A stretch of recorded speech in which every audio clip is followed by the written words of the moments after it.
Good morning, everybody. How are you all feeling?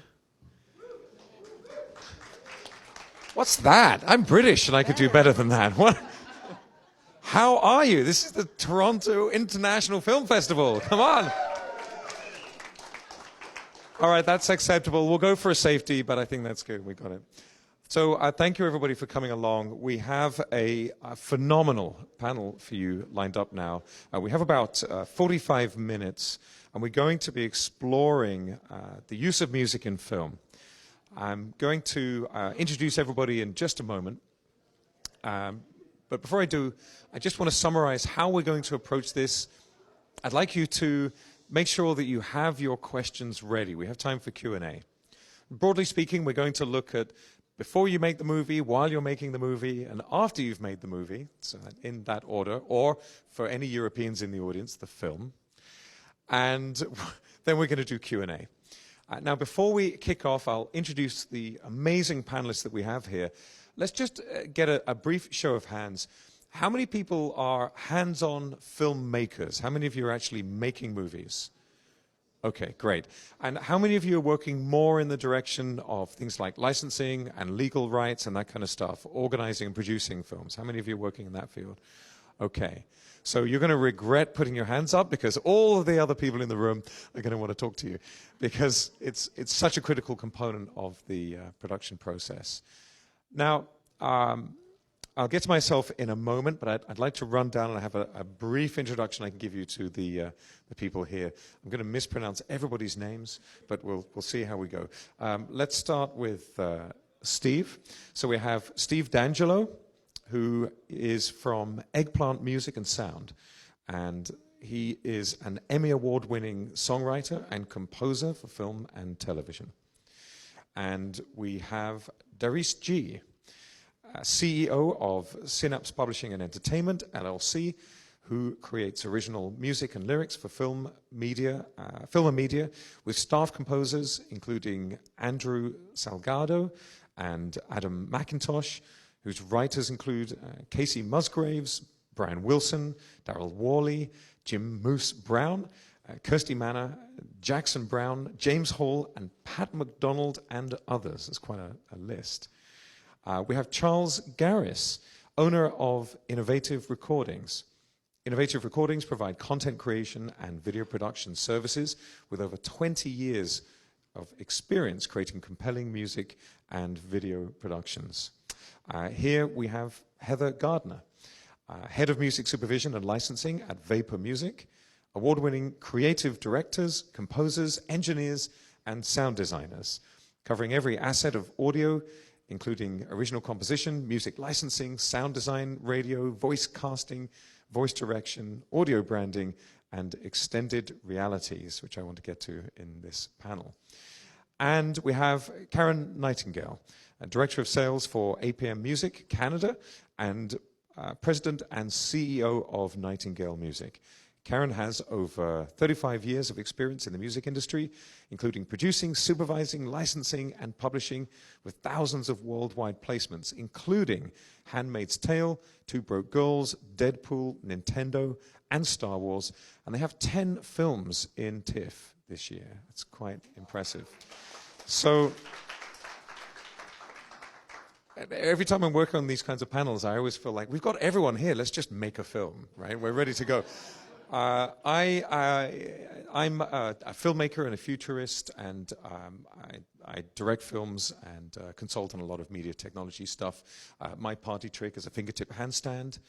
It's hard. It's true. It's harder after drinking a beer, but and I'm always mentioning I'm getting back into acting because I'm hoping that Barbara Broccoli's in the audience and I can play Bond. They need someone, right? I mean, they need somebody. So. But I don't have much of a background in music production. As a director, I consider music to be the most critical component of a production, actually. And we were speaking before we began about when you begin working on your music. And I would argue it's before any other pre-production on the project, and I'm ready to debate that. Who would like to chip in first and talk about when you begin the process of thinking about music for a film project? Happy to start. Okay. So as music supervisors, we're often handling the pre-existing components of a production. So if you want to license an existing track, we will also often work alongside a composer to create the original music, and that's their area. But for a music supervisor, it is so important that we are engaged as early in the process as possible, to help you develop your budget, help you figure out how you can afford what it is you actually want to achieve, and whether that is before a project's even green-lit is all the better, because then you know what you're looking at to be able to achieve your end goal. So who leads that discussion? Is it the director? Is it the producer? Where does it begin? We're working on a feature right now. It doesn't even have, or didn't have a director set when we began working on it. So that's how early we were in the process, that the team knew these songs are integral to this production. We cannot create this production if we don't have these songs in. So we, before the project was greenlit, we were looking into rights, we were pricing things out, we were having those conversations based on very, very preliminary information. So often we're working with producers at that stage, production companies. There may not even be a director hired yet. We don't have a cast. Definitely we don't even have a cast yet, but it's to make sure that if the film goes forward, they can achieve their goals. Interesting. Before we came into this discussion today, Caron, you mentioned that there are, broadly speaking, three types of music sources. Could you sum up what those three are for everybody? Sure. And most of you, I'm sure, are aware, but original music, of course, is one consideration. Using an existing song, a commercial song, and it could be a big, well-known song, or it could be an indie artist, could be an emerging indie artist, or what I specialize in now, which is production music, which is music that's been written or curated specifically for licensing. And it doesn't have to be one or the other. A lot of big films and TV series use original music, and they use big songs and indie music and production music. Lower budget films might end up using just one or the other, and I think we'll probably talk today about how to decide which one, and it could be budget controlled, or it could be a creative decision. Or with production music, sometimes people come to us because they didn't leave enough time for anything else. So that's basically the consideration. So this is a little bit fascinating for me, because as a director, your job is to have a vision and communicate it. But of course, it's not just the vision, it's the soundtrack. And what you're describing sounds a lot like working with the art department, where they say, well, we can make props for you fresh, or we can go, online and buy them and have them delivered, and what do you want? Darice, you also hold catalog rights, and tell us a little bit about that. Yes, so I agree with what Caron said, that there are many different ways to provide the music, and you can create original compositions just using instruments off a program. You can put a symphonic orchestra in a room and record for them. You can license from an external third body. My company does own a lot of catalog originals, so we also employ the composers at the same time, so we can modify things. It's a little bit different. But I wanted to touch on what Heather said a little bit about the importance of getting involved at the beginning. But it is important to realize, as a film director, since there's many of you in the audience, that it can happen at any time.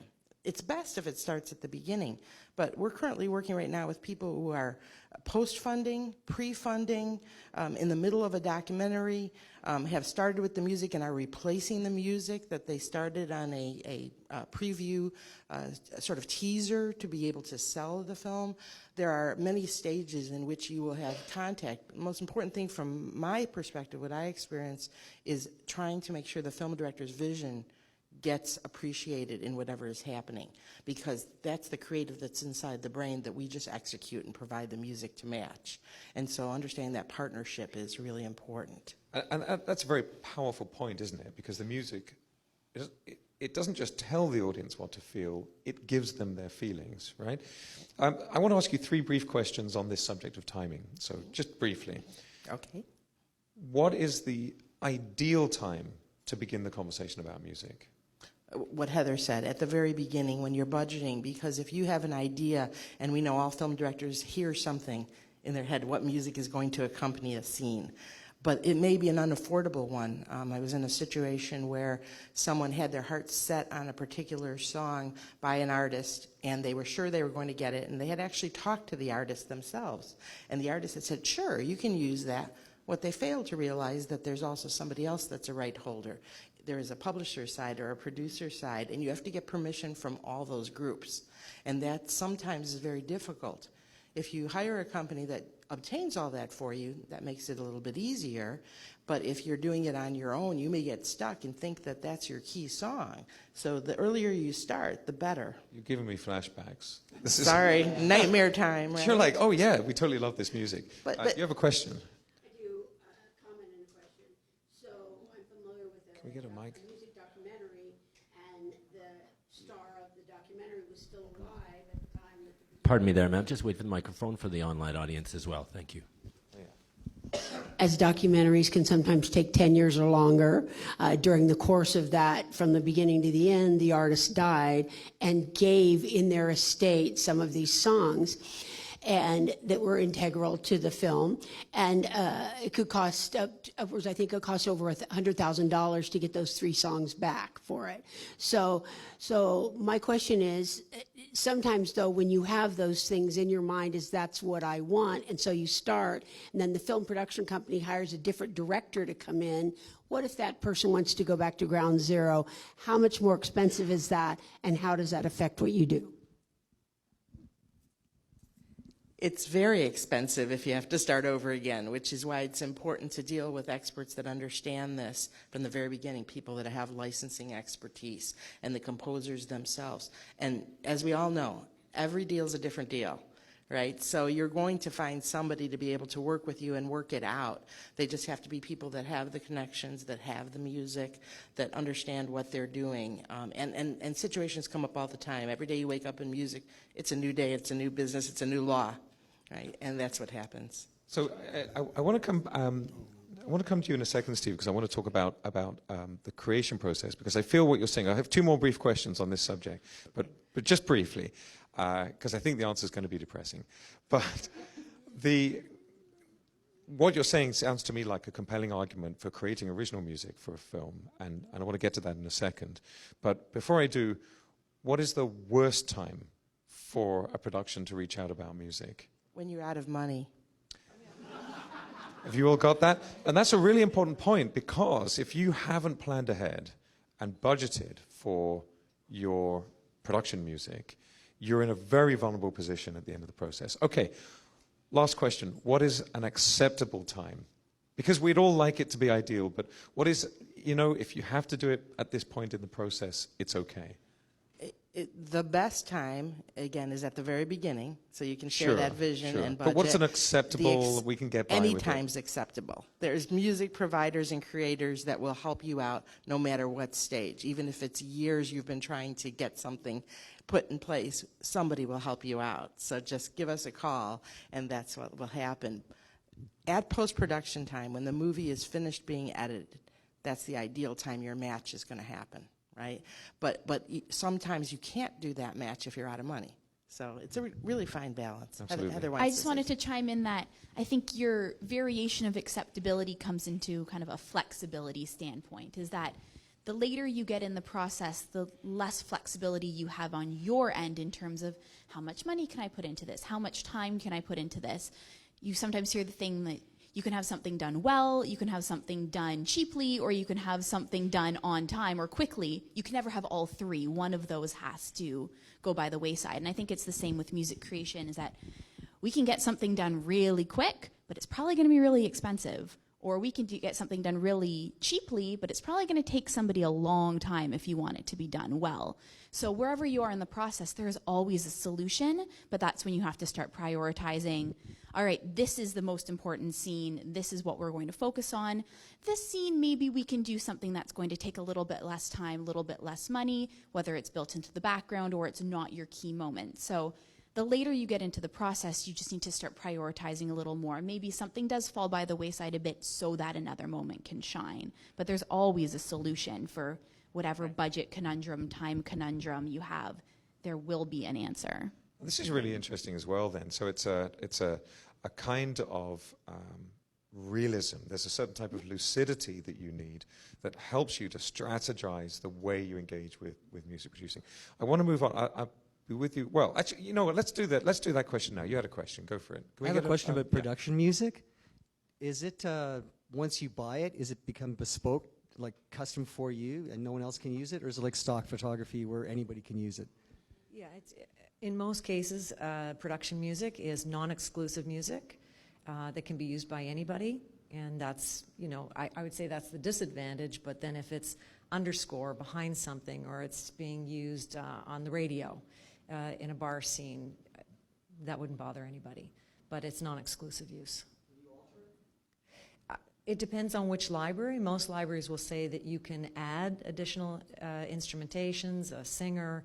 The APM library now offers the stems along with the license so that you can remix it. I mean, I think there's somewhat of a limit to what you can do, but you can remix it for purposes of, I mean, sometimes you want to take a lead instrument out. Or you can edit it, you can extend it. Yeah. That's what stems allow you to do. Can we just for the audience, could you just sum up what the stems are? Because it's a very powerful thing. Stems, you'll have a piece of music, let's say you'll have a rhythm element, percussion, and then there might be a bass, and then you may have strings, and let's say another stem could be brass. So those four components make up the tune.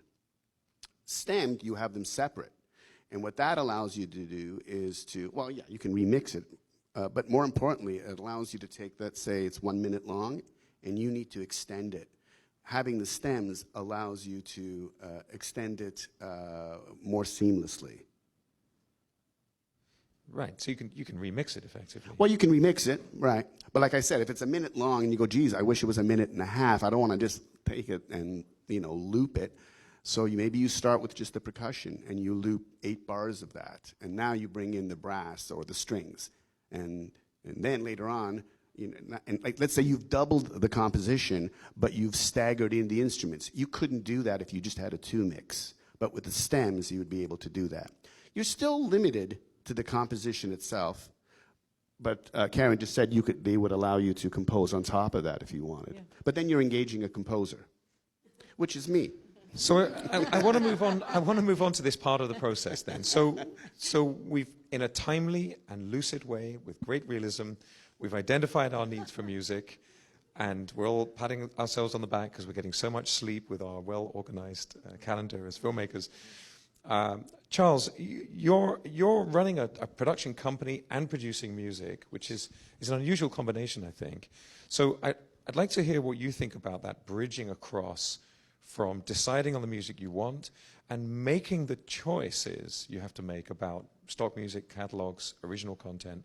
How do you navigate those waters? Well, it's best to have the producers, both production companies. If there's a dual production company that is overseeing the project, it's best to have both production companies at the table.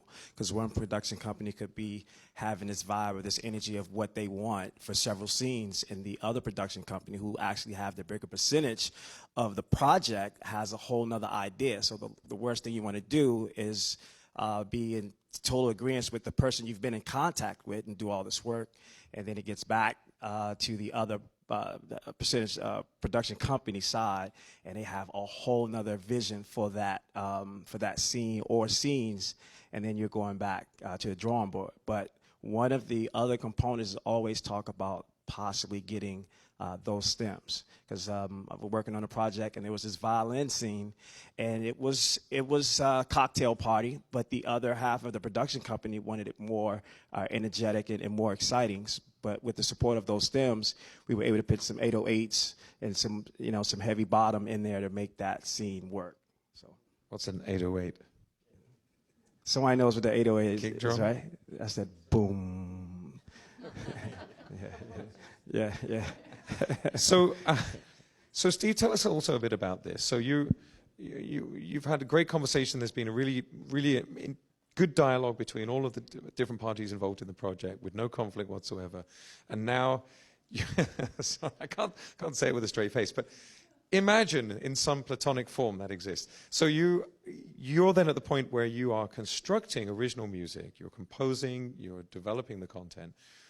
How does that work out as a collaboration with the other teams involved in the project? Do you just lock yourself away and do it, or is there a dialogue? Okay, so typically, my experiences have been directly with the director, possibly the producer as well. Quickly speaking to what Heather and Karen were talking about, being brought into the process very early, unfortunately, that has rarely happened to me. I'm usually contacted at the end and told, this is the budget. And you go, okay, I like this concept, I'll make it work. And then what happens is a couple of different scenarios.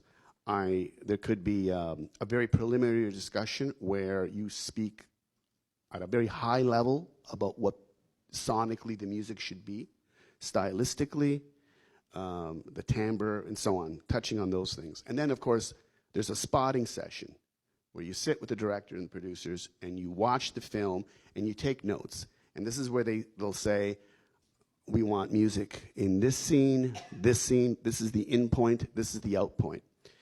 Some directors will give you flexibility on the in and the out point, and I prefer that. Then there's other scenarios where there's no spotting session. You receive a locked picture, and it's been temped wall to wall with temp music. That's not a bad thing. Maybe I should explain quickly what temp music is. Actually, two terms I'd like you to explain, if you wouldn't mind. Sure. One is the in and the out point. And, Oh, yeah. And how you argue the case for changing it. What is the in and the out? The argument is this. So they'll say, okay, here's a scene. It's whatever. It's a tender scene between our two lead characters, and one's going to break down and cry. When that happens, we want you to. That's where we want the music to come in. And then my argument, I'll certainly try that. But let's say that whatever I've composed works better if I actually set up the crying, because I came in with something small, even something as simple as a high string that's being sustained. And then the director goes, oh yeah, I see your point. I like that better. In other words, this is the back and forth. And these are subtleties. So that's the in point. And then the out point there too. They may say, we want you to be out here. And maybe I go an extra 2 seconds or 3 seconds because the music wrapped up better, and then they agree, or they disagree, and then I go, okay, I'll stick to it. But I don't just randomly decide not to follow the in and out point. I do, but as I'm composing, it's a creative process. Right? You may want to experiment, and I think most directors are open to experimenting. If they're not, it works against them. So do you produce multiple versions to present to the director, or do you just say, here's the one I recommend? Sometimes, and sometimes no. Look, sometimes for a cue, you may have to write 2, 3, 4 pieces of music. If it's a particular scene that they're very concerned about and they want to explore different approaches, yeah, that's part of the gig. And Caron, how does this work when you are working with existing music, and there's some debate about which part of the music is going to be used, or when it's going to be used, and how often? There are licensing issues with that, right? Does it end up being a negotiation? Anybody can answer this, but does it become a negotiation where you say, well, we want 45 seconds of this piece, but the budget is only enough for 30 seconds of the piece? So how do you navigate that? It's a big topic, but there's all sorts of clearances that you need to discuss when you're using production music or big songs. You need to know how long it is. Some people charge by 30 seconds, some charge by the song.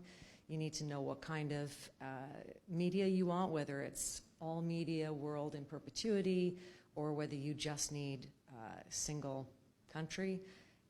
It's completely negotiable depending on which library, which record label, which publisher.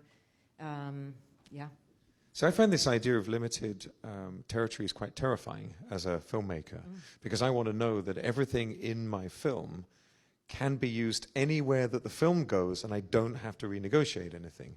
I've heard some horror stories of just you can't release the content. And how do you deal with that? Do you just have an alternative piece of music, or what do you do? The problem with an alternative piece of music is then you need to source and clear that alternative piece of music. So it needs to be dramatically less expensive than the alternative for it to end up being worth your time to replace all the music. Normally what we do is, first of all, we only do want to clear for what you need because it's cheaper. So if you're on a limited budget and you think, well, this may only run in film festivals, there's no need for you to pay for all media world perpetuity thousands and thousands of dollars more if you're thinking you'll likely have a festival run that may end up on video on demand. So if you think there's a possibility that your production will end up living in these kind of smaller pieces, what we'll often do is a step deal. So we may negotiate you an all media world perpetuity rate. So if you decide, exactly as Maxim was saying, I don't want to have to deal with this ever again. I want to be able to pay once, do whatever I want with it, not have to worry. That's the way to go. And it's the most expensive option, but it gives you the most flexibility. What we'll often do in a step deal is have a conversation with you about, this is who we're targeting, this is where we think it will live, these we believe are the most likely options. And so we'll build options into your contract. You may initially pay for festival only worldwide 2 years. There may be a step in the agreement that if you get theatrical distribution, you pay $1,000 more. If you get video on demand distribution, you pay another $500. If you've ended up paying enough things that you want to bump it up to that all media world perpetuity, we'll have a fee. The advantage there is that it's all pre-negotiated. So you don't create this independent film that all of a sudden becomes this huge cult hit, does incredibly well, and then you lose your negotiating power at the table with the rights holders. That way it's all in your contract from the beginning. All you have to do is tell them within the terms of your agreement, I want to execute option C, they send you an invoice. So that's kind of the safest way. It's often more work on the negotiating upfront because you're not just doing one deal, you're doing multiple deals, but it gives you the framework to then go at it piecemeal. We always prefer to just clear everything up front because it saves us time, it saves you time, but often there's just not the budget for it. And it's one of our many creative solutions to help you get maybe bigger name tracks than you could afford otherwise because we've done some of this finagling on the licensing end and created a system that you couldn't afford the Beatles before for all media, but maybe for theatrical you can, or maybe for film festival you can. So we help you out that way in kind of coming up with creative licensing solutions. I'm getting such a list of questions because this is really interesting stuff. I have a question for you, Charles, and then Darice. Some of the content that you produce is song content, right? You're producing music tracks, original composition. So, how does this work for you as a creator of original music when people are saying to you, you've got this baby this thing that you brought to life, and they're saying, oh, we want worldwide, and you have to negotiate that. How does that work out for you usually? Well, hear their scope of the direction that they want to take the composition in. Also talk about the terms of the composition, if it's for the life of the project, and that's eternally, that's forever. But making sure that it's clear in the agreement that I will also have rights for this same composition to live in commercials, radio ads, etc. So again, those type of conversations must be had in the very beginning of the idea of working together. Now, somebody said earlier, it is normal for it to be, I think you mentioned, Caron, that it's normally non-exclusive. So that's the usual starting point for this kind of content, right? So, but if you're working with original new material, yes, then that must become a more complicated Yeah, and that's been discussion. our goal at Innovative Recordings, to make sure that we're sitting with the directors and the producers and try to craft up some original music to kind of stay out of the weeds of the trouble. Because you have an artist that wrote a song, and the artist is now getting ready to leave the label, and the label owns the music, but you cannot, the artist doesn't have any say, because the deal is the label actually owns the composition. So you have to be really careful with navigating those negotiations, because once you sign the contract, it's done. You wanted to chime in. You have a question here as well. I was going to jump in and say, one of the things as a film director that you can do when you visualize your music being in the film is think from the start to this end point about where you might possibly want existing songs that are good. And of course, if you don't have in your mind what catalog has what type of song, that's where you consult the expert you're working with in whatever company. And in between, there's going to be loops, there's going to be silence, there's going to be songs. So if you start out sitting down with a music person who's going to help you, that music supervisor, you're going to be able to say, how can I license this? And hopefully all of that detail will come out for you. Because if you're creating originals where you have tracks recorded, when they record in a studio, just so you know, they're creating a vocal track, they're creating a music track, an instrument track. Those elements can be taken out. That always adds to the expense if you're doing that after the fact. So if you have a song in its entirety, production music type song, you're already covered in that type of license. But the rest of it, surrounding it, is going to be original scoring and sound effects, that the entire movie soundtrack itself becomes its own being. Right? And that own being is attached to it. The blanket license that Heather was describing versus the step down is a decision that you have to make based on your funding. So the earlier on you understand that conversation, why we emphasized starting early, is so you can make those decisions. And if you think this is where you're going and you want to have the rights, as Charles said, in a commercial, in a clip, think about the song that was for the Target ad last year, and how quickly that took off from a simple song to something greater than that. And you have to kind of think, what if that happens? It sounds to me like, and can we get the mic to the question? It sounds to, we're good, thanks. It sounds to me like this is a complex discussion. And I'm an indie filmmaker, so most of the time I'm thinking, where can I get more coffee? And somewhere along the line, I've got to negotiate different territories and different types of music, and is it original, how many rights do I have to that? It sounds like this is something that you will need help with, that you're going to need experts to guide you on. We have a question.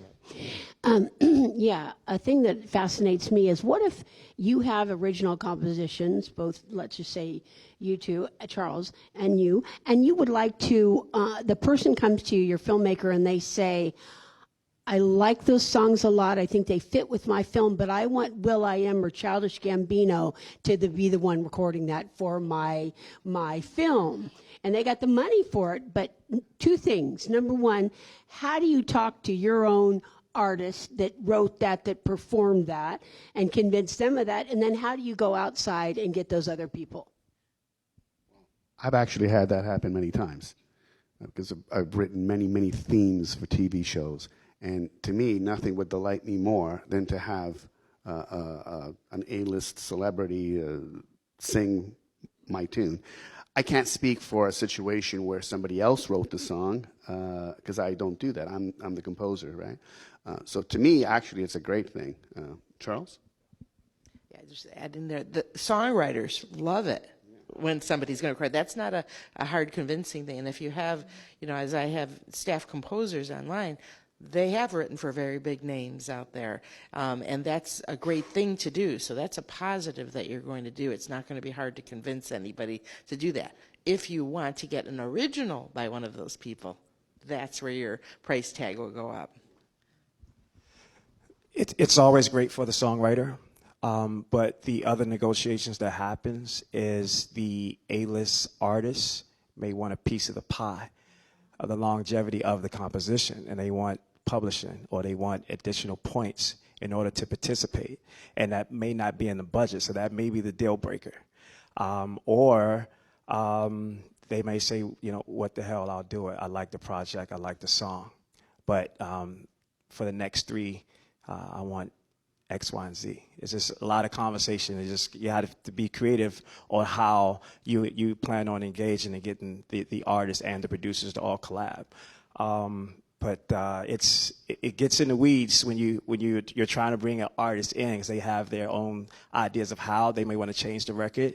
They may not like the words, but the writers like the words and the directors like the words. I work with Dr. John, the late, great Dr. John, and he took our composition and completely changed the groove and the key, because he said, I don't do it like that, right? And I'm what was I going to say? It's Dr. John, right? I was more than delighted to have him make his changes. You know, he didn't ask for anything. I mean, he got paid a very good upfront fee, but he didn't ask for any other compensation, which I was surprised. But anyways, I just want to quickly add one other thing, too. We've covered, like, I mean, there's this very business approach about music, and there's fees and so on. I get it. You know, I mean, I'm composing day in, day out. I have a team of writers. We do a lot of cartoons. We do a lot of news music. And I'm going to call that the bread and butter of what I do. But very often, I am open. I know this sounds like a plug for me here. I'm open to passion projects.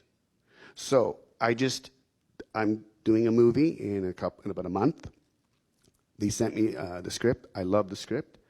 We talked about music. I like what they want me to do, and I like the fact that they want to feature music. I was okay with dropping my fee.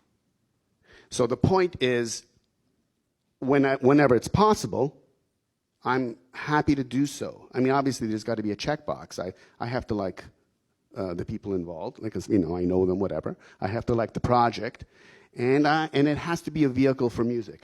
To simply do the movie and, like, you know, the music is going to be buried, or it's like very there's no moments where you can, you know, where you can breathe, I probably would pass on that. But if it meets all those other requirements, like I have no problem dropping my fee. It's like I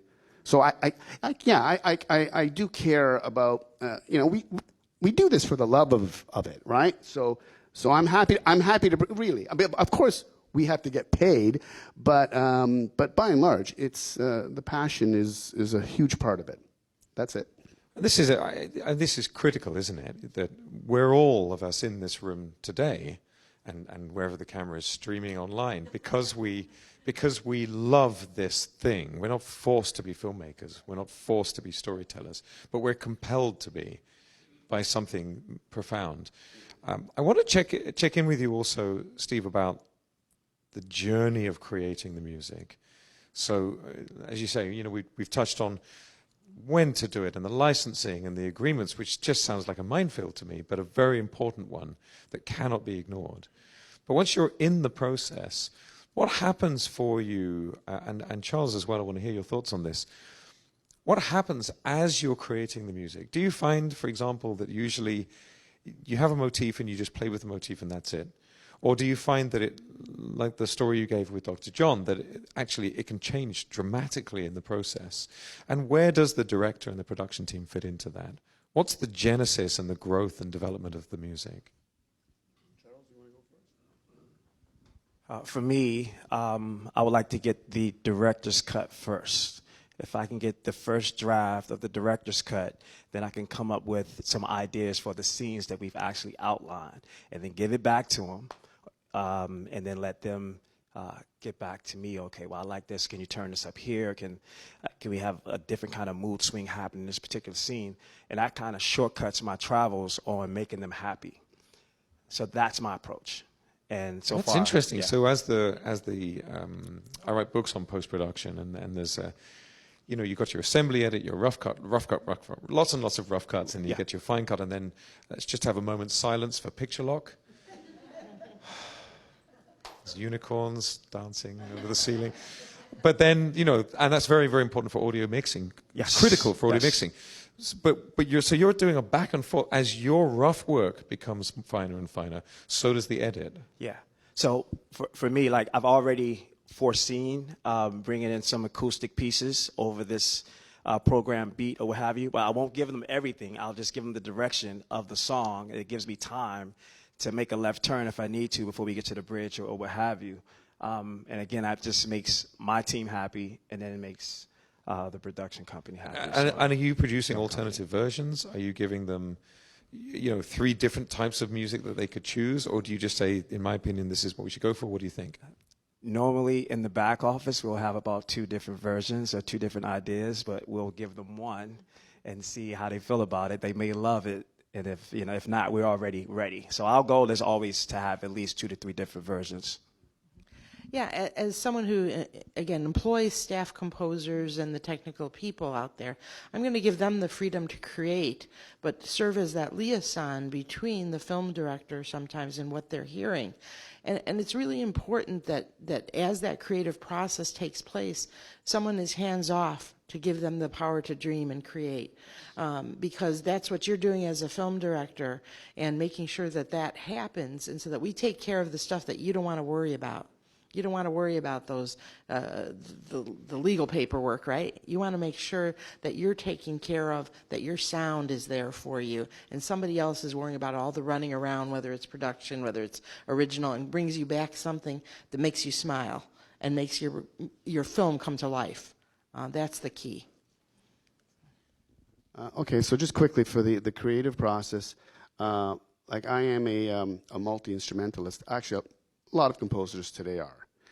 So it always varies. So sometimes I could be at a keyboard, sometimes I could be on a guitar. It all depends on the style of music. So it's never the same format. But I typically, if it's a cue or a song, it's rare that I would send a skeleton of an idea. I will always send a very, very finished piece of music.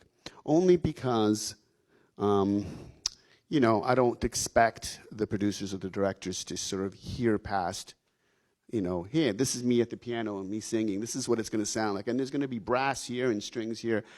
That used to be, I think, it's before my time, actually. It's back in the 70s and 80s they did that. But you can't do that now. For the most part, you have to send a finished, completely finished product. If it's a song, you hire really great studio singers to come in and execute it. But the process is always different for me. It's never the same thing. I think it would drive me crazy if day in, day out I was always starting every composition the same way. No, it's always different for me, and it's dictated by the style of music. And this is the art and craft, I suppose. And I suppose that's it's a great warning. You never show a client a rough cut, right? You want to, but just don't do it.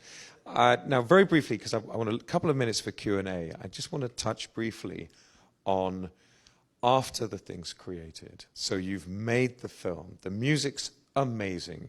Probably going to win awards everywhere. All of the awards. You're going to win all of them. And there's kind of two things that happen after that, right? One is an audience actually experiences the music and how it impacts the experience. And another is there's this licensing and distribution thing. I want to touch very briefly, and whoever wants to contribute to this, first of all, is there an experience where you go to the cinema and you see the film with the music that you help to be associated with it, and you find that you feel reinforced in the decisions that you made or contradicted, and you realize actually in the cinema this doesn't really work? What's the follow-up? I cried the first time I saw the company name and the songwriter's name on a film showing back at me. It made it feel so real. And I think that's the power of both the music and the film itself coming together in the right place. Because it's all that hard work you put in that brings you to that point of exhaustion and the need for coffee that often ends up being at the heart of people. And when you hear somebody say to you as a music person that music really touched me, or that scene really touched me, you know you're coming together as partners in this, and that's important. I was just going to say, I think there's so much back and forth and so much collaboration that it's rare to end up shocked by something not working at that stage, because you've gone through it back and forth so many times in mixes and playbacks, and you've gotten to a point where everybody's happy. And I think that so much of the process is that collaboration and getting there. So by the time it's in a theater, it's that kind of that overwhelming emotional experience, but there's no surprises. If you've done your job properly, there's no surprises, because you've tested it and you've made sure that you've tried it on this speaker and that speaker and in this mix, and making sure that what you are achieving is what you're giving is what you're achieving. Fantastic. Okay, now we're out of time. Do we have time for what is that hand o'clock? Is that 5 minutes? Is that okay? No, I'm getting a shaky hand here and a yes over here. Any takers? 5 minutes. Give me 5 minutes. 6 minutes. Give me 6 minutes and a 7. 2 minutes. Okay, is that okay? Okay. All right, 2 minutes for questions. Make them rock star. Hi there. I own the musiclibrary.org, a small independent music library. I was just wondering, I saw like a Hallmark movie the other day, and it said production music by, and it didn't list the songwriters. And I have a lot of indie songwriters, and to them it's a big deal to get their credit. So I was a bit disheartened. I didn't know if this is a trend, and I hope it's not, where a production will just say the production company but not bother to list the songwriters or the artists. It's interesting. Is that in the contract, or is it just up to the filmmaker? Well, I can tell you that we actually license a lot of music to Hallmark, as well as many other shows. And oftentimes the music supervisor will contact us and say, how do you want things credited? And wherever we can, we obviously would love every individual song to be credited, but in some films and television series, I mean, we did the music for Chopped Canada, and Chopped US, they use 100 cues every episode because it was a blanket license. So they weren't going to list everything. More of the songs instead of the songs, cues. Well, if it's a production music library, we have songs and background music. So, they look at it as all the same thing. So they're either going to say music courtesy APM or additional music courtesy of APM Music, wherever we can get individual songs, and they're usually very accommodating if we ask, and they often volunteer. So it just really depends on the volume of music that's going in, whether it's reasonable or not. Okay, we are definitely out of time. All that remains is to thank Heather Gardner, Caron Nightingale, Darice G, Steve Deangelo, Charles Garris. I'm Maxim Jago. Thank you so much for coming along today.